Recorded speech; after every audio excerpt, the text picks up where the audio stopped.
topping the news, grief and unimaginable loss for 57 local families. We are digging to get answers about why more than half of the murder cases in Duval County last year remain unsolved.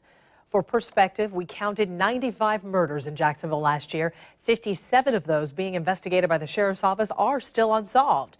Channel 4's Tarek Miner spoke with one of those families who's looking for justice.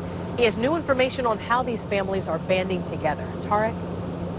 And you know, Joy, for most of us, the holidays, it was a time to rejoice, especially New Year's Eve. But for those families who have loved ones who were killed and those murders still remain unsolved, the holidays were just a painful reminder of who was lost in 2014. We checked, and as you said, nearly half of the murders committed in Jacksonville remain unsolved from last year. We spoke to one family who says they will not rest until the killer is caught.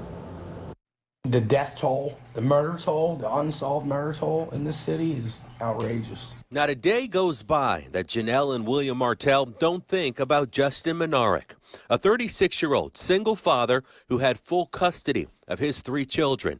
In March of last year, Minaric was shot and killed while moving his car while at a house party that was going on in a Southside neighborhood.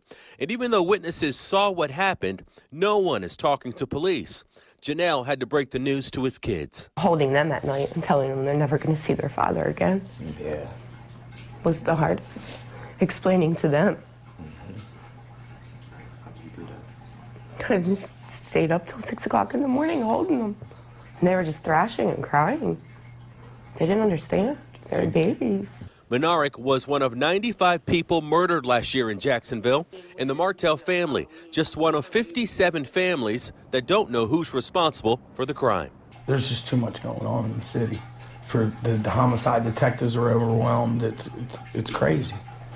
The only people that can solve these crimes are the people themselves. And that's what needs to be done. It ain't about who told.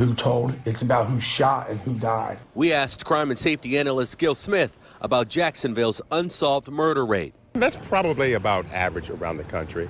Some cases just aren't going to be solved, because you just don't have the witnesses or, the proper evidence. Smith says in cases like Minaric's, where there may have been witnesses, many times those witnesses are afraid to talk in fear of their own safety.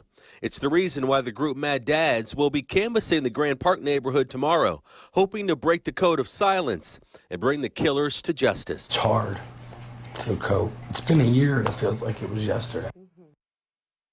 Mad Dads is going to be canvassing the Grand Park neighborhood tomorrow right around 12 o'clock noon. They're going to meet at 13th and Canal Streets to try to talk to people, really start the conversation about not being afraid to tell what you know.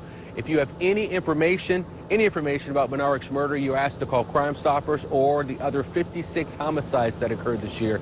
You're asked to call, and you can remain anonymous. I'm Tarek Miner, live on the South Bank, Channel 4, the local station. So, Tarek, how do the 2014 murder statistics compare to the year before, 2013? Joy, they're pretty consistent, very close. In fact, in 2013, there were 95 murders, and 48 of those were and remain unsolved, according to our records. Joy? Tarek Miner reporting live for us tonight. Tarek, thank you.